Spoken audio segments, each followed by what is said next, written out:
తాకట్లో ఉన్న బంగారాన్ని విడిపించి ఆ రోజున మార్కెట్ ధర కట్టి మిగిలిన డబ్బును మీకు అందిస్తుంది Kommuri gold.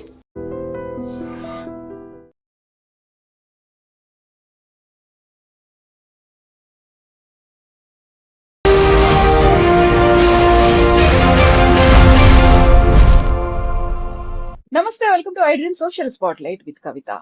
Iran supreme chief ఖమేనీని అటు అమెరికా ఇటు ఇజ్రాయెల్ దళాలు అంతమొందించిన తర్వాత ప్రపంచమంతా ఒక డిఫరెంట్ వర్షన్ అనేది వినిపిస్తుంది. హర్మూజ్ జలసంధిని మూసేసిన తర్వాత ప్రపంచం అతలాకుతలం అవుతోంది అనేటువంటి భావన, మాట కూడా వినిపిస్తున్నాయి.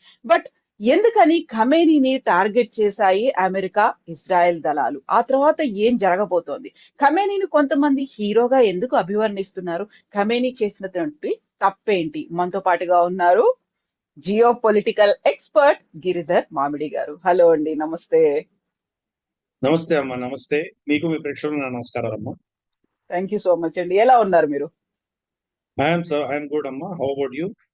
ఐఎమ్ గుడ్ అండి, I'm doing good. Thank you so much. ప్రపంచం ఏమవుతోంది ఖమేనీ పోయిన తర్వాత? ఏమి అవ్వదమ్మా. చాలా మంది వస్తారు, చాలా మంది పోతారు. ప్రపంచం అలాగే ఉంటుంది. హిట్లర్ వచ్చి వెళ్ళిపోయాడు, ఏమీ అవ్వలేదు. చంద్రగుప్త మౌర్యుడు వచ్చి వెళ్ళిపోయాడు, ఏమీ అవ్వలేదు. ప్రపంచం ఏమీ అవ్వదు. Let's not worry about it. Khamenei అన్నటువంటి వ్యక్తి కంటే ముందర ఖొమైనీ ఉండేవాడు. ఈయన పోయిన తర్వాత ఇంకొకరు వస్తారు. ఎవరికైనా జీవితకాలం ఎంత ఉంటుందమ్మా? మన ఆయుర్దాయం ఎంత ఉంటుంది? 80 ఏళ్ళు, 90 ఏళ్ళు, మా అంటే 100 ఏళ్ళు బతుకుతారు. కాబట్టి అంతకుమించి ఏమీ లేదు. డెంగ్ షాపింగ్ పోయిన తర్వాత కూడా చైనా ఉంది. కాబట్టి పెద్ద వరి అవ్వాల్సింది లేదు. కానీ ఏమవుతుందంటే ఇది ఒక వ్యక్తి కాదు, ఒక వ్యవస్థ. ఆ వ్యవస్థకి సంబంధించినటువంటి అతను రిప్రజెంటేటివ్ కాబట్టి ఆ వ్యవస్థ రియాక్ట్ అవుతుంది. చాలా కాలంగా ఆల్మోస్ట్ 1000 సంవత్సరాలుగా ఉన్నటువంటి వివాదం ఏదైతే ఉందో దాని ప్రతీకగా ఆయన నిలబడ్డాడు. అంతేగాని వ్యక్తిగతంగా ఆయనని పెద్ద మనం కన్సిడర్ చేయాల్సిన అవసరం లేదు. ఇది ఉన్నది 1000 సంవత్సరాలుగా వస్తున్నటువంటి సున్నీ షియా డివైడ్ ఏదైతే ఉందో దాంట్లో షియా ప్రపంచానికి అతను నేతృత్వం వహించి అతను నిలబడ్డాడు. 10 ఏళ్ళు ఖొమైనీ ఉండేవారు. అతను వెళ్ళిపోయిన తర్వాత ఖమేనీ ఇప్పుడు అతను దానికి ప్రతీకగా నిలబడ్డాడు ఆయన. సో వీళ్ళు మొత్తం రెజిమ్ అంతా కూడాను షియాలకు భరోసాగా, షియాల యొక్క శక్తిగా నిలబడినటువంటి పరిస్థితి. అందుకని ఈ రోజు షియాలు రియాక్ట్ అవుతారు. ఎక్కడ చూసినా అదే పరిస్థితి. మన కరాచీలో చూస్తే కనుక యుఎస్ కౌన్సిలేట్ మీద దాడులు చేసింది షియా నిరసనదారులే. అలాగే గిల్గిట్ లో, పాకిస్తాన్ లో, అక్కడ కూడా వాళ్ళు నిరసన బయటికి వెళ్తా ఉంటే కనుక యుఎన్ ఆఫీస్ మీద దాడి చేశారు వాళ్ళు. కాల్పుల్లో అక్కడ కూడా 7 మంది చనిపోయారు.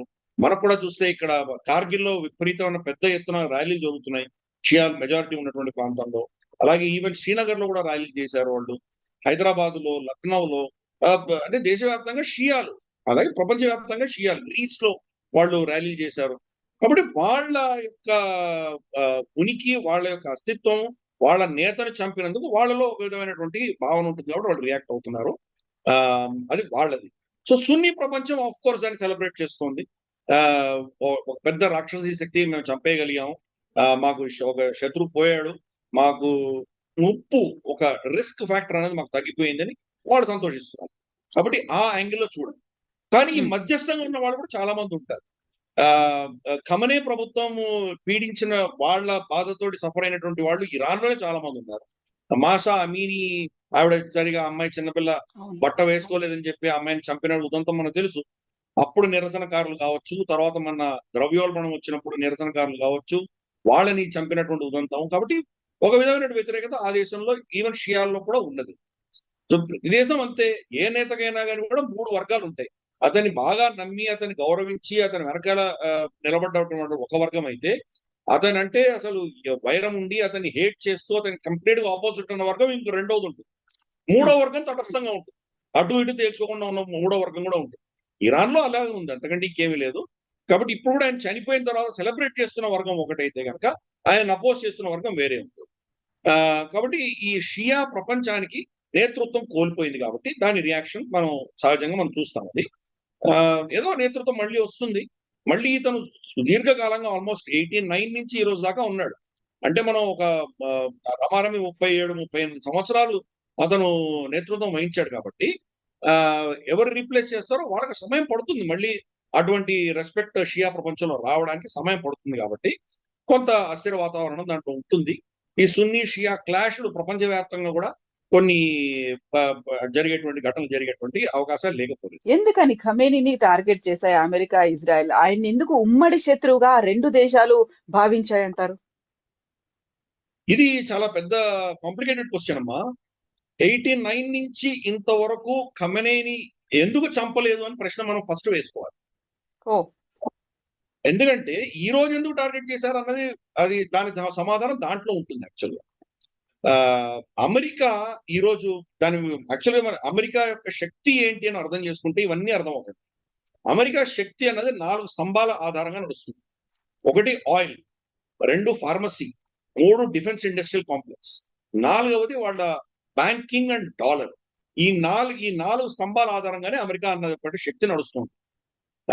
వీటి ఒకదానికి ఒకటి లింక్ కూడా అయి ఉంటాయి. ఫర్ ఇన్స్టెన్స్ మనకు వాళ్ళ డిఫెన్స్ ఇండస్ట్రియల్ కాంప్లెక్స్ ఆయిల్ తో లింక్ అయి ఉంటుంది. ఎందుకంటే ఆయిల్ కి యుద్ధాలు మనం ఎన్ని చేశారో చూసాం మనం. అలాగే ఆయిల్ కి మన డాలర్ కి లింక్ అయి ఉంటుంది. డాలర్ లేని ఆయిల్ అమ్మడానికి లేదు. ఎవరైనా డాలర్ ఏతర కరెన్సీలు అమ్మడానికి ప్రయత్నం చేస్తే వాళ్ళని చంపేస్తారు. సద్దాం హుసేన్ ని, మనకు ముమ్మర్ గదాఫిని ఎలా చంపారో మనం చూసాము. కాబట్టి ఇటువంటివి ఈ 4 స్తంభాల్లోనే ఇవన్నీ నడుస్తుంటాయి. 1971 లో హెన్రీ కిస్సింజర్ 15 ఆగస్ట్ బంగారానికి డాలర్ కి ఉన్నటువంటి ఆ లింకేజ్ ని కట్ చేశాడు. కట్ చేసేసి ఫియాట్ కరెన్సీ అంటారు. అంటే దాన్ని సమర్థిస్తున్నటువంటిది ఏమీ లేదు. అమెరికా ప్రభుత్వం ఇచ్చినటువంటి భరోసా, I guarantee I will give you $1 అని దాని మీద రాసి ఉంటుంది. దాని నమ్మకం మీద మనం తీసుకోవాలి. అంతగా అంత తప్పితే ఏమీ లేదు. అది ఒక చిన్న పేపర్ కాగితమే. దాన్ని చింపేసి దాని విలువ ఏమీ లేదు. కోసం 3 పైసలు 4 పైసలు ఉంటుంది. కాబట్టి ఆ సిచ్యుయేషన్ లో వాళ్ళు ఏం చేశారంటే మొత్తం చమురు అంటే పెట్రోలియం ప్రొడక్ట్స్ అన్ని కూడాను డాలర్ తో అనుసంధానం చేశారు. సో డాలర్ లేని ఎవరు అమ్మడానికి వీల్లేదా. కాబట్టి ఈ యొక్క రెజీమ్ అంతా ఈరోజు డాలర్ యొక్క శక్తి ఎందుకు అంత బలంగా ఉంది, డాలర్ కావాలని దేశాలు ఎందుకు కోరుకుంటున్నాయి, $1 బిలియన్ అప్పు కోసం ఈరోజు పాకిస్తాన్ ఎవరి దగ్గర ఉడికించేయాలన్న సిద్ధం ఎందుకు అవుతోంది. దీని వెనకాల మన చరిత్ర చూసామంటే డాలర్ యొక్క కమాండ్, ఆ డాలర్ యొక్క పవర్ అన్నది ఎలా వచ్చిందంటే ఇదో అమెరికా ఈ గల్ఫ్ ప్రాంతంలో ఈ ఆయిల్ ప్రొడ్యూస్ చేసే దేశాలన్నీ అమెరికా కబ్జాలో ఉంచుకుంది. కంప్లీట్ గా వీళ్ళందరూ వాళ్ళ కబ్జాలో. కానీ వాళ్ళలో శత్రుత్వం లేకపోయేసరికి వాళ్ళలో అందరూ మిత్రులు అయితే కనుక రేపు అమెరికా అవసరం ఎందుకు ఉంటుంది అది. కాబట్టి వాళ్ళలో ఏదో వైషమ్యాలు తీసుకురావాలి. వాళ్ళలో వైషమ్యాలు తీసుకొస్తేనే అమెరికా పబ్బం గడుస్తుంది. వాళ్ళ స్థావరాలు పెట్టుకోవచ్చు. 10 స్థావరాల పైన ఉన్నాయి అక్కడ అమెరికా. మన కువైట్ లో ఉంది, మనకు బహ్రెయిన్ లో ఉంది, Qatar, UAE, Oman, Saudi Arabia, Iraq, చాలా ప్రాంతాల్లో వీళ్ళ స్థావరాలు ఉన్నాయి అమెరికా. మిలిటరీ బేసెస్ కానీ, ఎయిర్ ఫోర్స్ బేసులు కానీ, నేవల్ బేసులు కానీ చాలా ఉన్నాయి. సో కాబట్టి ఏదో ఒక బూచి చూపించారు, రాక్షసుని చూపించారు. అందుకని ఇరాన్ అన్నటువంటి రాక్షసి చూపించడం వల్ల అమెరికాకు లాభం. ఇరాన్ ఉంది చూడు, మిమ్మల్ని అచ్చేస్తుంది ఇచ్చేస్తుంది చూడు అని చెప్పి బెదిరించి మా అస్త్రాలు ఉన్నాయి మావి కొనుక్కోండి, మా ప్యాట్రియట్ మిసైల్స్ కొనుక్కోండి, టామాక్ మిసైల్స్ కొనుక్కోండి, F-16 కొనుక్కోండి. సో వాళ్ళ డిఫెన్స్ ఇండస్ట్రియల్ కాంప్లెక్స్ కి వాళ్ళ బిజినెస్ వస్తుంది. ఆయిల్ డాలర్ లోనే అమ్మగలరు వాళ్ళు. ఎందుకంటే మేము ఉన్నాం, మీరు కానీ డాలర్లు అమ్మకపోతే మేము మీకు ప్రొటెక్షన్ ఇవ్వమనేసరికి అమెరికా కావాలి కాబట్టి వాళ్ళు డాలర్లోనే అమ్ముతారు. సో ఇలా ఈ మొత్తం సిస్టమ్ అంతా కూడా అమెరికా అధీనంలో ఉంది.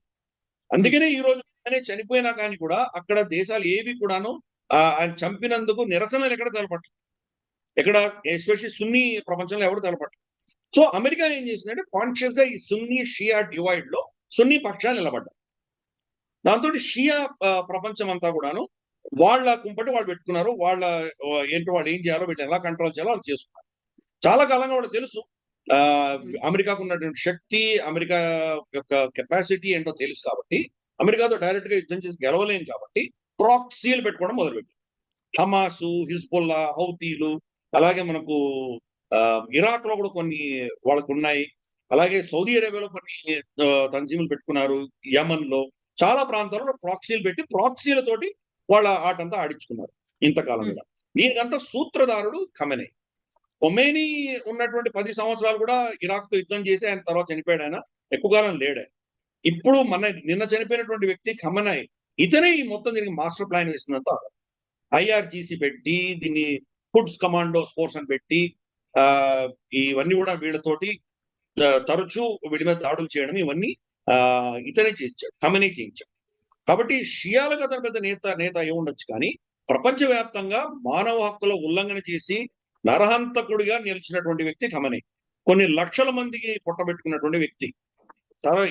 కనీసం అంటే ఒక 3 తరాలుగా చాలా మంది చనిపోయారు. ఈరోజు గాజాలో ఉన్నటువంటి ఘటనలు కావచ్చు, లెబనాన్ కావచ్చు, యెమెన్ లో కావచ్చు, ఇతరత్రా బాంబింగ్స్ అన్ని ఎక్కడెక్కడ జరిగినాయి వాటన్నిటికి కూడాను సూత్రధారి ఖమేనీ. కాబట్టి అతని మీద సింపతి మనం ఏం చూపించక్కర్లేదు. సరే వాళ్ళ నేతృత్వం ఉంది కాబట్టి వాళ్ళు షియాలు బాధపడచ్చు, అదొక వేరే విషయం. కానీ మనం విశ్లేషించి చూస్తే కనుక అతని యొక్క నైజం, అతని యొక్క చరిత్ర మాత్రం రక్తసిక్తమైన చరిత్రనే ఉంది అతను. సో ఇప్పుడు ఖమేనీని టార్గెట్ చేయడానికి అమెరికా డీప్ స్టేట్ ఎప్పుడు కూడాను సుముఖంగా లేదు. చాలా సార్లు బెంజమిన్ నెతన్యాహు అతన్ని చంపాలని ప్రయత్నం చేశారు. ఇప్పుడు నెక్స్ట్ అమెరికా గురించి అనుకున్నాం, ఇప్పుడు ఇజ్రాయెల్ గురించి చూద్దాం. ఇజ్రాయెల్ పరిస్థితి ఏంటంటే చాలా చిన్న దేశం. చుట్టుపక్కల మొత్తం ఈ ఇజ్రాయెల్ అన్న దేశం ఉండకూడదు, దీన్ని నాశనం చేయాలి అన్న భావజాలం ఉన్నటువంటి దేశాలే అన్ని ఉన్నాయి చుట్టూ. ఇప్పటికి కూడా మెజారిటీ ఆ చుట్టుపక్కల దేశాలు ఏవి కూడా ఇజ్రాయెల్ ని రికగ్నైజ్ కూడా చేయదు. మనకు ఈవెన్ రికగ్నైజ్ చేయదు, ఇంతవరకు కూడా ఖతార్ రికగ్నైజ్ చేయదు, ఒమాన్ రికగ్నైజ్ చేయదు. సో ఒక యుఏఈ ఒకటి రీసెంట్ గా అబ్రాహమిక్ అకౌంట్ రికగ్నైజ్ చేశారు, యుఏఈ బహ్రెయిన్ చేశారు, కానీ లేకపోతే వాళ్ళు కూడా చేయాలి. ఒక జార్డన్, టర్కీ, ఈజిప్ట్ తప్ప ఎవరు రికగ్నైజ్ చేయలేదు. సో ఇది పరిస్థితి. సో వీళ్ళ భావజాలంలో ఏంటంటే వాళ్ళ ఖురాన్ లో, హదీస్ లో రాసి ఉంది, యోధులు జ్యూస్ ఎక్కడ కనిపిస్తే అక్కడ వాళ్ళని చంపండి అని రాసింది అని వాళ్ళు చెప్తున్నారు. ఒక రాయి వెనకాల, చెట్టు వెనకాల ఒక యహూదీ జ్యూ దాచిపెట్టుకుంటే రాయి, చెట్టు నోరు తెరిచి ముస్లింకి అంటే దీన్ అంటే వాళ్ళ నమ్మేటువంటి వాళ్ళకి ఎలుగెత్తి చాటుతాయి, అవి నా వెనకాల జ్యూ దాచిపెట్టుకున్నాడు వచ్చి చంపు అని చెప్తాయని వాళ్ళ గ్రంథాల్లో రాస్తుంది. కాబట్టి ఈ హేట్రెడ్ ఫర్ జ్యూస్ అనేది డాక్ట్రినల్. అదేదో వీళ్ళు వాళ్ళ మీద ఏదో సతాయించారనో, మానవ హక్కుల ఉల్లంఘన చేశారనో, లేదా వీళ్ళని పీడించారనో అవి కానే కాదు. ఇది కొన్ని వందల సంవత్సరాలుగా వీళ్ళని చంపాలి అన్నటువంటిది వాళ్ళ మత సిద్ధాంతాల్లో ఉన్నది. కాబట్టి ఆ హేట్రెడ్ అన్నది చాలా డీప్ గా ఉంది. ఇది ఒక ముస్లిమ్స్కే కాదు, క్రిస్టియన్స్ కూడా ఉంది. జీసస్ క్రైస్ట్ క్రూసిఫికేషన్ కి కారకులు వీళ్లే, అతని సిలువ చెప్పింది జ్యూసే అని వాళ్ళు నమ్మారు. త్రికరణ శుద్ధిగా వాళ్ళ బైబిల్ని నమ్మేటువంటి వాళ్ళు జూ హేట్రెడ్ అన్నది వాళ్ళకు. అందుకని యాంటీ సెమెటిజం అన్నది యూరోప్ లో చాలా కాలంగా ఉంది. సరే హిట్లర్ మనకు అంతే తెలుసు, కానీ హిట్లర్ కంటే ముందర కూడా వాళ్ళ దేశాలలో ఏ చిన్న గొడవ వచ్చినా ముందు జ్యూస్ పట్టి చంపేవాళ్ళు. ఫర్ ఇన్స్టెన్స్ అక్కడ ఏదో కొలరా లాంటి మహమ్మారి వచ్చిందంటే జ్యూస్ అందరిని తీసుకొచ్చి వాళ్ళ ఊరి మధ్యలో తగలబెట్టేవాళ్ళు. అలా ఉండేది. సో ఈ హేట్రెడ్ అన్నది రెండు అబ్రాహమిక్ మతాల్లో ఉంది, క్రిస్టియానిటీలో ఉంది, ఇస్లాంలో ఉంది. రెండు మతాల్లో కూడా జూయిష్ హేట్రెడ్ అని ఉంది. కాబట్టి ఇజ్రాయెల్కి ఏంటంటే చాలా చిన్న దేశం, వాళ్ళు బతకాలంటే ప్రతి యుద్ధము వాళ్ళు గెలిచి తీరాలి. ఒక్క యుద్ధం ఓడిపోయినా ఆ దేశం ఉండదు, ఆ ప్రజలు ఉండరు, అందరికి చెప్పేస్తారు. కాబట్టి వాళ్ళ శక్తిని పెంచుకుంటూ పోయారు. ఎంత శక్తిని పెంచుకున్నారంటే అఫ్ కోర్స్ వాళ్ళు చిన్న దేశం కాబట్టి అంత వాళ్ళు చేయలేరు కాబట్టి అమెరికాతో అనుసంధానం చేశారు. అమెరికా ఎస్టాబ్లిష్మెంట్ ని కంప్లీట్ గా వాళ్ళ పాలసీలు అంతా వీళ్ళ అధీనంలో పెట్టుకున్నారు. ఇజ్రాయెల్ కి వ్యతిరేకంగా అమెరికాలో ఎటువంటి పాలసీ రాకుండా వాళ్ళు ఆపుకున్నారు, కంట్రోల్ చేశారు. సో అది ఒకటి, కూటమి పెట్టుకున్నారు అమెరికాతో. రెండు, ఈ చుట్టుపక్కల దేశాల్లో కూడా బాగా ఇన్ఫిల్టర్ అయిపోయి వాళ్ళ శక్తి వాళ్ళు ఏంటో వీళ్ళకి బాగా తెలుసు. కాబట్టి వాళ్ళు శక్తి పెరగకుండా వాళ్ళని ఆపేస్తారు. పొరపాటు ఎవరైనా న్యూక్లియర్ టెస్టింగ్ చేసుకోవడానికి ప్రయత్నం చేస్తే వాళ్ళని చంపేస్తారు. మొసాద్ వెళ్తుంది, వాళ్ళని ఏదో ఆపరేషన్ చేస్తుంది, వాళ్ళని చంపేస్తారు. ఇరాన్ లో కనీసం అంటే ఒక 70-80 మంది సీనియర్ న్యూక్లియర్ సైంటిస్ట్ చచ్చిపోయారు. ఎలా చచ్చిపోయారో ఒకటి తెలియదు. రేడియేషన్ తో చనిపోయారు, ఎక్కడో రోడ్లో వెళ్తుంటే ఏదో బాంబు పేలి చచ్చిపోయారు, ఏదో విధంగా చనిపోయారు. కాబట్టి ఇజ్రాయెల్ దాని చుట్టుపక్కల దేశాల్లో ఎవరికి కూడా ఇజ్రాయెల్ కంటే బలం వస్తుంటే వాడు చూసి ఊరుకోరు. ఇజ్రాయెల్ కంటే బలోపేతమవుతున్న దేశాలన్నింటినీ టార్గెట్ చేస్తారు, దాన్ని నాశనం చేస్తారు. అది వాళ్ళ అజెండా. బెంజమిన్ నెతన్యాహు ప్రకారం దాని చుట్టుపక్కల మేజర్ థ్రెట్స్ ఏవైతే ఉన్నాయో, సిరియాలో బషర్ అల్ అసాద్ కావచ్చు, లేదా మనకు సద్దాం హుసేన్ కావచ్చు, మన ముమార్ గదాఫీ కావచ్చు, లేదా మనకు ఖమేనీ కావచ్చు, వీళ్ళని తీసేయాలి అని చాలా కాలంగా ప్లాన్ చేశాడు. సద్దాం హుసేన్ తీయగలిగాడు. సద్దాం హుసేన్ కూడా జార్జ్ బుష్ ను వాడుకున్నారు ఇజ్రాయెలైట్స్. అక్కడ నిజంగా వెపన్స్ ఆఫ్ మాస్ డిస్ట్రక్షన్ అన్నారు, ఎక్కడుంది అక్కడ వెపన్స్ లేవు, డిస్ట్రక్షన్ లేదు, ఏమీ లేదు. ఏదో బూచి చెప్పారు, అతన్ని తీసేయాలని నిర్ణయించుకున్నాడు కాబట్టి తీయించేశాడు అంతే. అలాగే బషర్ అల్ అసాద్ 2011లో ఒబామా స్టార్ట్ చేసిన ప్రోగ్రామ్ ఏదో 2024లో అతను వెళ్ళిపోవచ్చు. అంటే ఇంతకాలం పట్టింది అది తీయడానికి.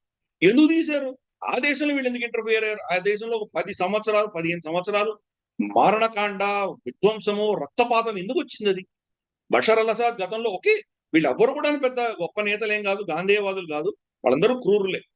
ప్రతి నియంత క్రూరుడే. మొహమ్మద్ బిన్ సల్మాన్ తక్కువ తిన్నాడా? ఖషోగిని చంపాడు కదా అక్కడ టర్కీ ఎంబసీలో. కాబట్టి వీళ్ళందరూ అదే పాపత్తే. కాబట్టి అది కాదు అక్కడ. ఒక స్టేబుల్ గా ఉన్నటువంటి దేశాన్ని వీళ్ళు డిస్టర్బ్ చేశారు. సద్దాం హుసేన్ ఉన్నంత వరకు కూడా సెక్యులర్ గా ఉండేది అక్కడ. హిందువులు వెళ్ళేవాళ్ళు, అందరూ గురుద్వారాలో మన పూజ చేసుకునేవాళ్ళు, అందరూ చేసుకునేవాళ్ళు. క్రిస్టియన్స్ హాయిగానే ఉండేవాళ్ళు. పార్టీలు జరుగుతుండేవి. ఒక వెస్టర్నైజ్డ్ సొసైటీ తయారు చేశారు. ఈవెన్ మహిళలు కూడా బుర్ఖాలు లేవు, ఏం లేవు, వాళ్ళు మామూలుగా మోడర్న్ డ్రెస్సులు వేసుకునేవాళ్ళు. సో అటువంటి రెజిమ్ వీళ్ళు తీసేశారు. సో బెంజమిన్ నెతన్యాహు తర్వాత ఇజ్రాయెల్ ఆలోచన ఏంటంటే, చుట్టుపక్కల ఏ రెజిమ్ లో కూడా స్థిరత ఉండకూడదు, అస్థిర వాతావరణం ఉండాలి, స్థిరంగా ఉండకూడదు, వీళ్ళకి శక్తి ఉండకూడదు, ఎవరు కూడాను ఇజ్రాయెల్ ని ఛాలెంజ్ చేసి వాళ్ళ సెక్యూరిటీకి భంగం కలిగించేటువంటి పరిస్థితికి రాకూడదు అన్నది వాళ్ళ ప్లాన్. చాలా కాలంగా ఖమనీని తీసేయాలి అని చెప్పి వాళ్ళు ప్రయత్నం చేస్తుంటే, ఇందాక ఫస్ట్ చెప్పినట్లు అమెరికా ఇంట్రెస్ట్, ఇరాన్ కనుక తీసేస్తే కనుక అమెరికా ఇంట్రెస్ట్ దెబ్బ తగులుతాయి కాబట్టి పర్మిషన్ ఇవ్వలేదు. ఇంతవరకు ఇవ్వలేదు. ఈ ఆఖరికి జో బైడెన్ లాస్ట్ వీళ్ళు పెద్ద యుద్ధం చేసినప్పుడు జో బైడెన్ కూడా పర్మిషన్ ఇవ్వలేదు. హమాస్ యుద్ధం చేస్తున్నప్పుడు ఖమనీని చంపడానికి పర్మిషన్ ఇవ్వలేదు. డొనాల్డ్ ట్రంప్ కూడా మొన్న లాస్ట్ ఇయర్ జరిగినటువంటి యుద్ధంలో 12 రోజుల యుద్ధంలో కూడా ఖమనీని తీసేస్తామో, పలానా బక్కర్లో ఉన్నాడు మాకు తెలుసు అని ఇజ్రాయెల్ చెప్తే కూడా పర్మిషన్ ఇవ్వలేదు. నీకు కావాల్సిన న్యూక్లియర్ ఫెసిలిటీని బాంబ్ చేయాలి కదా, నేను వస్తాను అని చెప్పి B-2 బాంబర్స్ వెళ్ళి ఆ మదర్ ఆఫ్ ఆల్ బాంబ్స్ ఫార్దోలో వేసి దాన్ని పీల్చారు అమెరికా. ఇంకంతే, ఖమనీ గురించి పట్టించుకోవద్దు, నువ్వు వదిలేయ అని అమెరికా చెప్పింది. అమెరికా డీప్ స్టేట్ కి ఖమనీ ఈ రెజిమ్ ని తీయడం ఇష్టం లేదు. ఇది మనం అర్థం చేసుకోవాలి. చాలా చెప్తారు బయట, శ్రీరంగ నీతులు చాలా చెప్తారు, కానీ అది ఒక పూచి కావాలి వాళ్ళు. అది ఉన్నంత వరకే వాళ్ళు అక్కడ ఉండగలరు. కాబట్టి అది చేశారు. బెంజమిన్ నెతన్యాహు ఎంతో కాలంగా ట్రై చేస్తూ డొనాల్డ్ ట్రంప్ దొరికాడు. డొనాల్డ్ ట్రంప్ ఏంటంటే అతనికి హెడ్లైన్స్ కావాలి, ప్రతిరోజు ఒక హెడ్లైన్ కావాలి, దాన్ని ఇంద్రుడు చంద్రుడు అని పొగడాలి. అందుకని కొన్ని నెలల క్రితం బెంజమిన్ నెతన్యాహు స్వయాన వెళ్ళి ఒక లెటర్ ఇచ్చాడు. నేను మీకు నోబెల్ ప్రైజ్ కి నామినేట్ చేస్తున్నానని చెప్పి లెటర్ ఇచ్చాడు. సో అతన్ని బాగా పొగిడి అందులానికి ఎక్కించి మునగ చెట్టు ఎక్కించి కూర్చోబెట్టి. ఎప్పుడు డొనాల్డ్ ట్రంప్ వీక్ గా ఉన్నాడు అంటే, మనకు ఈ టారిఫ్ జడ్జిమెంట్ రావడము, ప్రపంచవ్యాప్తంగా మోహన్ చెల్లలేనటువంటి పరిస్థితి, అవమాన పరిస్థితి డొనాల్డ్ ట్రంప్ ఫేస్ చేస్తున్నప్పుడు, ఎప్స్టీన్ ఫైల్స్ లో తను చాలా సతమతం అవుతున్నప్పుడు, తన రేటింగ్స్ పడిపోయినప్పుడు, నువ్వు దీని నుంచి తప్పించుకోవాలంటే బాహ్య శత్రువు కావాలి నీకు, కాబట్టి ఇరాన్ మీద మనం చేద్దాము అని చెప్పి అక్కడ అతన్ని ప్రోత్సహించాడు. పెంటగన్ దగ్గర నుంచి తీసుకుని, నేటో దగ్గర నుంచి తీసుకుని, వెస్ట్ ఏషియాలో ఉన్న అలైస్ కానీ అందరూ కూడా ఇరాన్ మీద యుద్ధం చేయొద్దు అని చెప్పారు. కానీ బెంజమిన్ నెతన్యాహు అతన్ని ఈ ట్రాప్ లో పడేసి అద్భుతమైనటువంటి దౌత్యపరమైనటువంటి ఒక స్ట్రాటజీ పన్నేసరికి ఆ ట్రాప్ లో డొనాల్డ్ ట్రంప్ పడ్డాడు. డొనాల్డ్ ట్రంప్ వాడు నిజంగా అమెరికా యుద్ధానికి వెళ్ళాలంటే వాళ్ళ కాంగ్రెస్ పర్మిషన్ తీసుకున్నాడా? తీసుకోకుండా వెళ్ళాడు కదా. 2 యునైటెడ్ నేషన్స్ సెక్యూరిటీ కౌన్సిల్లో చర్చించవలసింది, అది చర్చ ఏం జరగలేదు. ఏమి జరగకుండా యుద్ధానికి వెళ్ళాడు. అందుకని దానికి ఏం చేశారంటే, ఫస్ట్ వేవ్ ఆఫ్ అటాక్స్ అన్ని కూడాను ఇజ్రాయెల్ చేసింది. ఇజ్రాయెల్ ఎనివే ఎవరు ఇష్టపడనటువంటి దేశం కాబట్టి, మీరు యునైటెడ్ నేషన్స్ సెక్యూరిటీ కౌన్సిల్లోనో, జనరల్ అసెంబ్లీలోనో ఇంకో 4 తీర్మానాలు వేయండి, వాళ్ళకి దానివల్ల ఏం డిఫరెన్స్ ఉండదు. వాళ్ళు చేస్తే వాళ్ళు చేస్తారు. వాళ్ళ దేశ రక్షణ కోసం ఖమనీని తీయదలుచుకున్నారు కాబట్టి వాళ్ళు అటాక్ చేశారు. ఫస్ట్ వేవ్ ఆఫ్ అటాక్ లోనే ఖమనీ చనిపోయాడు. ఆ ఫస్ట్ వేవ్ ఆఫ్ అటాక్ చేసిందే వీళ్ళు చేశారు. కానీ డొనాల్డ్ ట్రంప్ హెడ్లైన్స్ కావాలి కదా, అందుకని అది ఇజ్రాయెల్ అనౌన్స్ చేయకుండా డొనాల్డ్ ట్రంప్ ఇచ్చేసి, డొనాల్డ్ ట్రంప్ మేమే చేసాం. ఇన్ఫాక్ట్ డొనాల్డ్ ట్రంప్ ఇచ్చిన స్టేట్మెంట్ లో ఇక్కడ ఇజ్రాయెల్ పేరు చెప్పలేదు. ఫస్ట్ మా యొక్క కెపాసిటీ తోటి మేమే ఇల్లు కొట్టాము అని డాంబికాలని చూసాం. సో డొనాల్డ్ ట్రంప్ ని ఎఫెక్టివ్ గా వాడుకున్నాడు బెంజమిన్ నెతన్యాహు ఇతన్ని తీయడానికి. దీనివల్ల టాక్టికల్ గా ఈ రోజు ఏదో అచీవ్ చేసి ఉండొచ్చేమో, అతన్ని తీసేసి ఉండొచ్చు, కానీ స్ట్రాటజిక్ గా దీర్ఘకాలీనంగా అమెరికా దెబ్బతింటుంది. అక్కడ ఇరాన్, ఇజ్రాయెల్, సౌదీ అరేబియా ముగ్గురు మిత్రులు అయిపోతే, ముగ్గురు ఫ్రెండ్స్ అయిపోతే అమెరికాకి పని ఏంటి అక్కడ? అమెరికా ఈ రోజు ఒక్క బ్యారెల్ ఆయిల్ కూడా గల్ఫ్ నుంచి వాళ్లే అమ్ముతున్నారు, వాళ్లే ఎక్స్పోర్ట్ చేస్తున్నారు. ప్రపంచవ్యాప్తంగా చమురు ఎక్కడెక్కడ అమెరికన్ రేట్ కంటే తక్కువ ఉందో వాటిని కట్ చేస్తుంది అమెరికా. రష్యాని కట్ చేసింది, వెనెజుయేలా నుంచి నికోలస్ మడోర్ని ఎత్తుకుపోయారు, నైజీరియా మీద బాంబులు వేశారు, ఇరాన్ మీద శాంక్షన్స్ వేశారు. సో ఎక్కడ చూసినా కానీ వాళ్ళ రేటు కంటే తక్కువ అమ్మేటువంటి వాళ్ళని వాళ్ళు కట్ చేస్తున్నారు. వాళ్ళ అధీనంలోనే సేల్స్ జరగాలి, డాలర్లోనే జరగాలి. అది వాళ్ళ ఆలోచన దృక్పథం. సో ఇప్పుడు ఇరాన్ కనుక ఒక మిత్ర దేశం అయిపోతే సౌదీ అరేబియాకి, ఇజ్రాయెల్కి, వాళ్ళ బిగ్గెస్ట్ కస్టమర్స్ ఎవరు? చైనా, భారతదేశం. కాబట్టి డాలర్లో ఎందుకు అమ్మాలి? ఈ 2 దేశాల కరెన్సీ లేదా 3 దేశాల కరెన్సీలు కాకుండా ఏదో దేశం, ఏదో అమెరికా దేశం యొక్క డాలర్లు ఎందుకు వాళ్ళు అమ్మాలి, కొనాలి? కాబట్టి అప్పుడు డాలర్ యొక్క అస్తిత్వం దెబ్బతింటుంది. దాన్ని వాళ్ళు సహించరు. They are super power. America మనం ఒప్పుకున్నా ఒప్పుకోకపోయినా సూపర్ పవర్. కాబట్టి రూల్స్ తో సంబంధం లేదు, నైతికతతో సంబంధం లేదు, వాళ్ళు మొరాలిటీ, లీగాలిటీ దేనికి సంబంధం లేదు. వాళ్ళ గుండాగర్ది వాళ్ళు చూపిస్తున్నారు. కాబట్టి వాళ్ళు చెప్పేది ప్రపంచాన్ని కాపాడుతున్నానో లేదా మా అమెరికన్ పౌరులను కాపాడుతున్నానో ఇవన్నీ కుంటు సాకులు. అమెరికా వాళ్ళు యుద్ధం చేసేటప్పుడు ఏ సాకు చెప్తుందో ఆ దానికిను ఏ కారణం వల్ల వాళ్ళు యుద్ధానికి వెళ్తున్నారు, రెండు ఎప్పుడు కూడా ఆపోజిట్ గా ఉంటాయి. కాబట్టి దీంట్లో కూడా అదే చూడాలి. కాబట్టి ఇది ఆయిల్ కోసం వెళ్ళట్లేదు వాళ్ళు. వాళ్ళు వెళ్ళదలుచుకోలేదు, వెళ్ళకూడదు అని అనుకున్నటువంటిది బెంజమిన్ నెతన్యాహు వాళ్ళని ఆ ఊబిలో దింపాడు. దానివల్ల అమెరికా దీర్ఘకాలికంగా సఫర్ అవుతుంది. డాలర్ కి ప్రత్యామ్నాయాలు వస్తాయి, అమెరికా మీద నమ్మకం పోతుంది. అమెరికన్ అలయన్స్ ఎవరిని ఇన్వాల్వ్ చేయలేదు దీంట్లో. నేటో ఇన్వాల్వ్ అవ్వలేదు, యూరోపియన్స్ ఎవరు లేరు. ఆస్ట్రేలియా, కెనడా, జపాన్, కొరియా, ఏషియాలో ఉన్న వాళ్ళు కూడా ఎవరు ఇన్వాల్వ్ అవ్వలేదు దీంట్లో. ఆఖరికి గల్ఫ్ దేశంలో ఉన్న వాళ్ళు కూడా ఇన్వాల్వ్ అవ్వలేదు. వాళ్ళందరూ కూడా మా భూమిని వాడుకోవడానికి వీల్లేదు, మా ఎయిర్ స్పేస్ వాడుకోవడానికి వీల్లేదని చెప్పారు. కాబట్టి ఐసోలేటెడ్ గా ఓన్లీ ఇజ్రాయెల్, యుఎస్ఏ మాత్రమే వెళ్ళి యుద్ధం చేసింది. మనకు తెలుసు చరిత్రలో అట్లీస్ట్ రెండో ప్రపంచ యుద్ధం నుంచి ఇప్పటి వరకు రెజీమ్ చేంజ్ చేయాలంటే ఆకాశం నుంచి బొంబార్డ్మెంట్ చేసినంత మాత్రం రెజీమ్ చేంజ్ అవ్వవు. కింద భూమిలో మీరు బూట్స్ ఆన్ ద గ్రౌండ్ వెళ్ళాలి, మీ సైన్యం వెళ్ళాలి. ఇరాన్ లో సైన్యం వెళ్ళలేనటువంటి పరిస్థితి. మొత్తం కొండ ప్రాంతం అది. అక్కడ వెళ్తే కనుక వందల సంఖ్యలో వీళ్ళ సైనికులు చనిపోతారు, ఇజ్రాయెల్ కానీ లేదా అమెరికన్ సైనికులు కానీ. కాబట్టి వీళ్ళు ఏమంటున్నారు, డొనాల్డ్ ట్రంప్ ఏమంటున్నాడు, మేము చేసేది మేము చేస్తాము, మీరు ఆ ప్రభుత్వాన్ని మార్చండి అని ప్రజలకు యుద్ధం బోధిస్తున్నాడు. సేమ్ థింగ్ బెంజమిన్ నెతన్యాహు చెప్తున్నాడు. ప్రజలు ఎందుకు చేస్తారు? ప్రజలు బయటకు వస్తే వాళ్ళని కాల్చేస్తుంది ఐఆర్జీసీ. ఆల్రెడీ మన 3-4 వేల మంది చనిపోయారు గతంలో, ఒక 4-5 నెలల క్రితం. ప్రజల దగ్గర అస్త్రాలు లేవు, శస్త్రాలు లేవు. వాళ్ళు ఎలా వెళ్ళి యుద్ధం చేస్తారు? వాళ్ళని మేము ఉన్న ఆకాశం నుంచి కొడుతుంటాం, మాకు భయం, మేము రాము, మీరు చంపండి అంటే వాళ్ళు ఎందుకు చెప్తారు? వాళ్ళు రెజిమ్ చేంజ్ ఎలా అవుతుంది? సో ఇవన్నీ పనికిమాలినటువంటి అంశాలు ఇవన్నీ. అందుకని ఈ పరిస్థితి అంతా కూడా అస్థిర వాతావరణం క్రియేట్ చేసేసి వెళ్ళిపోతుంది. 1945 నుంచి ఈ రోజు దాకా అమెరికా ఒక్క యుద్ధం కూడా గెలవలేదు. ప్రతి యుద్ధం స్టార్ట్ చేస్తుంది, వాళ్ళు అక్కడి నుంచి వెళ్ళిపోయేసరికి అక్కడ ఆ ప్రాంతం అంతా సర్వనాశనం అయిపోతుంది. ప్రపంచానికి కంటకమైనటువంటి శక్తులు అదే ప్రాంతంలో పుట్టుకుంటూ వస్తున్నాయి. మనం ఆఫ్ఘనిస్తాన్ ని, ఇరాక్ ని వీటిని నాశనం చేసిన తర్వాత మనకు అల్ఖైదాలు, ఐసిస్లు ఇటువంటివి ఏంటంటో పుట్టుకొచ్చినాయి. ఇప్పుడు ఇంకా షియా ప్రభుత్వం ఇరాన్ ని నాశనం చేసినారు, ఇరాన్ నుంచి కూడా అటువంటి రాక్షస శక్తులు పుట్టుకొస్తాయి. దానివల్ల ఎవరికి లాభపడుతున్నారో అర్థం కావట్లేదు. సో అందుకని అమెరికా వర్చస్సు క్రమేపీ తగ్గుతూ ఉంటుంది. దానిని నిలబెట్టుకోవడానికి కోసమే ఈ గుండాగర్ది చేస్తున్నారు. సో ఏం చేయాలి మనం? We can't help it. మనం దీనివల్ల విక్టిమ్స్ అన్ని ప్రపంచం అంతా ఎలా బాధపడుతుందో భారతదేశం కూడా అలాగే బాధపడాలి. మనకు కూడా చమురు ధరలు పెరుగుతాయి, మనకు బంగారు ధరం విపరీతంగా పెరిగిపోతుంది. మన స్టాక్ మార్కెట్ ఆల్రెడీ 1000 పాయింట్స్ పైన క్రాష్ అయిపోయింది ఆల్రెడీ. ఈ రోజు 1,70,000 తులం దాకా వెళ్ళిపోయిందని వింటున్నాను నేను. బహుశా అది 2 లక్షలు ఇలాగే సాగి 2-3 నెలలు సాగితే కనుక 2 లక్షలు టచ్ అయినా మనం ఆశ్చర్యపడక్కర్లేదు. సో అందుకని స్థిర వాతావరణం అన్నది దీని వల్ల మేము ఏదో లాభపడతామని అనుకుంటున్నారు, కానీ అమెరికా ఎప్పుడు కూడా టాక్టికల్ గానే ఆలోచన చేస్తుంది, స్ట్రాటజిక్ గా ఆలోచన చేయలేరు వాళ్ళు. దీని వల్ల ప్రత్యామ్నాయాలు పుట్టుకొస్తున్నాయి అంతేగాని వాళ్ళు ఈ బెదిరింపులతోటి ప్రపంచాన్ని వంచేటువంటి పరిస్థితి వాళ్ళు అనుకుంటున్నారు, కానీ జరగట్లేదు. అందుకనే ఈ ఖర్చులు పెట్టి ఇంకా నష్టపోయి అమెరికా ఇంకా అప్పులో ఊబిలో కూరుకుని ఇంకా కష్టపడుతూ ఉంటుంది అని చెప్పి చైనా కావచ్చు వదిలేసారు. దాని గురించి ఇంటర్ఫియర్ అవ్వట్లేదు. భారతదేశం మనం కూడా ఏంటంటే చాలా టాక్టికల్ గా, చాలా స్ట్రాటజీగా ప్రవర్తిస్తున్నాం. మనం టాక్టికల్ గా కాదు. మనం సరే మన చేతిలో లేదు. సద్దాం హుసేన్ ఆపగలిగామా? చంపుతుంటే, ఉరి తీస్తుంటే ఆపలేము. మనకు అసలైన మిత్రుడు సద్దాం హుసేన్. ప్రతి ఆర్గనైజేషన్ ఆఫ్ ఇస్లామిక్ కంట్రీ వాళ్ళ దీంట్లో మీటింగ్స్ లో కశ్మీర్కి వ్యతిరేకంగా, భారతదేశానికి వ్యతిరేకంగా రెజల్యూషన్స్ తీసుకొస్తే మన పక్షాన ఓటేసినటువంటి వ్యక్తి సద్దాం హుసేన్. కానీ సద్దాం హుసేన్ ఉరి తీస్తున్నప్పుడు మనం ఏం చేయలేకపోయాం. అదే పరిస్థితి ఇప్పుడు కూడా అంతే. ఇరాన్తో మనకు కొన్ని మంచి సంబంధాలే ఉన్నాయి. ఖమనేని చంపేసిన తర్వాత మనం కామెంట్ చేసి ఇప్పుడు దాని లాభం ఏం లేదు, దాని నష్టం ఏం లేదు. మనం అందుకని క్వైట్ గా ఉన్నాం. అలాగే చైనా అలాగే ఉంది, రష్యా అలాగే ఉంది.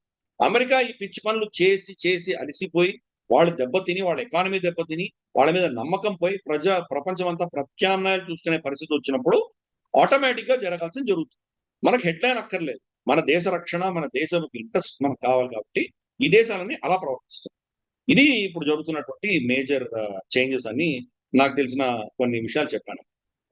అయితే గిరిధర్ గారు ఇక్కడ ఒక కీలకమైనటువంటి మాట ఖమేనీ గురించి వినిపిస్తోంది ఏంటంటే అమెరికా ఆధిపత్యం కావచ్చు, లేకుంటే ఆ దేశాల పెత్తనాన్ని ఒప్పుకోనటువంటి ఖమేనీ ఒక వెన్నెముక ఉన్నటువంటి లీడర్ లాగా నిలబడ్డాడు. అలాంటి లీడర్ ని వీళ్ళ ఒక కుయుక్తులతో కుట్రలతో ఆయన తీసేశారు. బట్ ఖమేనీ మాకు ఒక హీరో అనేటువంటి ఒక భావన కూడా వినిపిస్తోంది కదా. ఆ విషయం కొంత వాస్తవం ఉంది, నేను కాదనట్లేదు. అమెరికా ఇజ్రాయెల్ వ్యతిరేకంగా నిలబడ్డాడు, నేను కాదనట్ల. ఆ, అమెరికా వరల్డ్ సూపర్ పవర్, వాళ్ళు తీశారు. ఇప్పుడు ఏం చేస్తారు మీరు? ఎవరికి వెళ్ళి చెప్పుకుంటారు మీరు? అది సూపర్ పవర్, వాళ్ళు తీశారు, తీయదలుచుకున్నారు, తీసేశారు. ఇప్పుడు ఏంటి? అమెరికాని ప్రశ్నించగలరా మీరు? ఈ రోజు ప్రపంచంలో ఏ ఒక్క దేశమైనా, రైట్, మేజర్ సీనియర్ ఇంపార్టెంట్ దేశాలు ఇంక్లూడింగ్ పాకిస్తాన్ అమెరికాని కండెమ్ చేయగలిగాయా? ఇజ్రాయెల్ కండెమ్ చేయగలిగాయా? ఎవరైనా ఇతను చంపడం తప్పు అని ఎవరైనా అనగలిగారా? యునైటెడ్ నేషన్స్ రెజల్యూషన్ ఎవరైనా తీసుకురాగలిగారా? చైనా గానీ, రష్యా గానీ, పర్మనెంట్ ఫైవ్ గానీ ఎవరైనా తీసుకురాగలిగారా? ఏం రాలేదు. మీ హీరోనా జీరోనా మీ ఇష్టం, మీరు ఏమనుకుంటే అనుకోండి. అమెరికా చేసింది. ఇప్పుడు అమెరికాని ఎవరేమనగలరు, ఏమనలేదు. ఇది ఒక విషయం. రెండవది, ఆయన అమెరికాని రెసిస్ట్ చేస్తూ ఉన్నాడు కాబట్టి అతన్ని చంపారు అంటే కనుక ఈ రెసిస్టెన్స్ ఏదో 89 నుంచి జరుగుతోంది కదా, అప్పటి నుంచి ఎందుకు చంపలేదు, ఇప్పుడే ఎందుకు చంపారు? ఈ టైమింగ్ ప్రశ్నించాలి ఎవరైనా. సో చాలా మంది అపోజ్ చేశారు. మరి అపోజ్ చేసినట్టు సద్దాం హుసేన్ చంపేశారు, మనకు మొమ్మర్ గదాఫీని చంపారు, చాలా మందిని చంపారు, నికోలస్ మదర్ని ఎత్తుకుపోయారు వాళ్ళు. వాళ్ళ ఇష్టం, చాలా చేశారు. మరి ఖమేనీ మీద ఎందుకు చేయలేదు? ఖమేనీకి అంత శక్తి ఉందా? అతని దగ్గర అన్ని అస్త్రాలు ఉన్నాయా? అతను ఏమి చేయలేనటువంటి పరిస్థితి ఏం కాదు కదా. ఆఫ్టర్ ఆల్ అక్కడ వాళ్ళ టెహరాన్ లో ఒక హమాస్ లీడర్ వచ్చినందుకు అతను బెడ్రూమ్ లో ఉంటే బెడ్రూమ్ లో టాయిలెట్ లో వీళ్ళు ఇది పెట్టి పేల్చి చంపేయగలిగారు ఇజ్రాయెల్. అంత ఇంటెలిజెన్స్ ఉంది వీళ్ళ దగ్గర. సో ఖమేనీ చంపడం పెద్ద ప్రాబ్లమే కాదు. ఖమేనీ ఎన్నిసార్లు వచ్చాడు, ఎన్నిసార్లు పబ్లిక్ స్పీచ్లు ఇచ్చాడు, అతను ఈజీగా చంపుండొచ్చు, ఎందుకు చంపలేదు ఇది ప్రశ్నించారు. సో హీరో కాదు, అతను మాట్లాడుతున్నా కానీ అతని అవసరం ఉంది కాబట్టి వదిలిపెట్టారు, అపేక్షించి వదిలిపెట్టింది. అతను ఉండాలి, అటువంటి శక్తి ఉన్నందువల్ల వీళ్ళందరూ భయపడుతున్నారు. ఇప్పుడు దుబాయ్ ఇంటర్నేషనల్ ఎయిర్పోర్ట్ మీద, మనకు పామ్ జుమేరా మీద, తర్వాత మనకు బుర్జల్ ఖలీఫా, బుర్జల్ అరబ్, వీటి మీద బాంబులు పడడం వల్ల అమెరికా చాలా సంతోషిస్తుంది, హ్యాపీగా ఉంది. ఎందుకు? రేపటి రోజు యుఏఈ వీళ్ళందరూ అమెరికా ఇంకా ఖర్చు పెడతారు, అమెరికా దగ్గర ఇంకా కొంటారు. మమ్మల్ని ప్రొటెక్ట్ చేసుకోవాలంటే అస్త్రాలు కావాలి, యాంటీ మిజైల్ షీల్డ్స్ కావాలి, మాకు బ్లాక్ డోమ్ కావాలి, ఐరన్ డోమ్ కావాలి, ఇంకేదో కాపర్ డోమ్ కావాలి, ఇవన్నీ కావాలని ఖర్చు పెడతారు. సో అమెరికా వస్తుంది. సో ఒక బూచి కావాలి, ఒక ఆసురి శక్తి కావాలి వాళ్ళకు. అందుకని ఇరాన్ ని వదిలిపెట్టారు. ఇరాన్ ని ఈ పనులని చేయిస్తూ ఉండగా వాళ్ళని వదిలిపెట్టారు. కానీ వాళ్ళ శక్తి ఒక లెవెల్ దాటిందంటే మళ్ళీ వాళ్ళ మీద దాడులు జరిగాయి, వాళ్ళని చంపారు, కొట్టారు, హిజ్బుల్లాని కొట్టారు, వీళ్ళందరినీ కొట్టారు. ఆ న్యూక్లియర్ వెపన్స్ కూడా, న్యూక్లియర్ టెక్నాలజీని వాళ్ళ దాని ప్రాసెసింగ్ లో, దాని రిఫైన్మెంట్ లో ఒక పర్టికులర్ గ్రేడ్ దాటితే కనుక అటాక్స్ జరిగినాయి ఇరాన్ మీద. వాళ్ళ సైంటిస్టులను చంపారు. మొసాడ్ ఏజెంట్స్ అయితే కనుక 5-6 అడుగు అంతస్తులు భూమి లోపల ఉన్నటువంటి ఫిజికల్ ఫైల్స్ అని ఎత్తుకొని వచ్చారు. ఎలా ఎత్తుకొచ్చారు? అంత హై సెక్యూరిటీ ప్రెజెంట్ నుంచి. అహ్మదీజినాద్ చనిపోయాడని చెప్పి మనకు తెలుస్తోంది, మాజీ రాష్ట్రపతి, ఇరాన్ రాష్ట్రపతి. అతను నిన్ననే ఒక స్టేట్మెంట్ ఇష్యూ చేశారు. మేము మొసాద్కు వ్యతిరేకంగా, మొసాద్ ఏం చేస్తోంది మన దేశంలో, మొసాద్ ఏజెంట్స్ ఎవరు ఉన్నారు అని కనుక్కోవడానికి ఒక స్పెషల్ సెల్ పెట్టాం మేము. పెడితే కొన్ని సంవత్సరాల తర్వాత మాకు తెలిసింది ఏంటంటే దాంట్లో 20 మంది మొసాద్ ఏజెంట్స్ అని మాకు తెలిసింది. మాకు అంత ఇన్ఫిల్టర్ అయి ఉన్నారు. కాబట్టి దాన్ని మేనేజ్ చేస్తూ వచ్చారు ఇజ్రాయెల్ కానీ, అమెరికా కానీ. ఒక వాళ్ళ ఇరాన్ యొక్క శక్తిని ఒక స్థాయి కంటే కింద పడకుండా, ఒక స్థాయి కంటే పైకి వెళ్లకుండా మేనేజ్ చేసుకుంటూ వచ్చారు. స్థాయి కంటే కింద పడితే ఎవరికి థ్రెట్ లేదు, ఎవరు భయపడరు. కాబట్టి ఉండాలి, ఆ లెవెల్లో మెయింటైన్ చేశారు. కానీ అమెరికాని కానీ, ఇజ్రాయెల్ కానీ ఛాలెంజ్ చేసే కెపాసిటీ వాళ్ళకు ఉండకూడదు. అందుకని ఆ లెవెల్లో మెయింటైన్ చేసుకుంటూ వచ్చారు.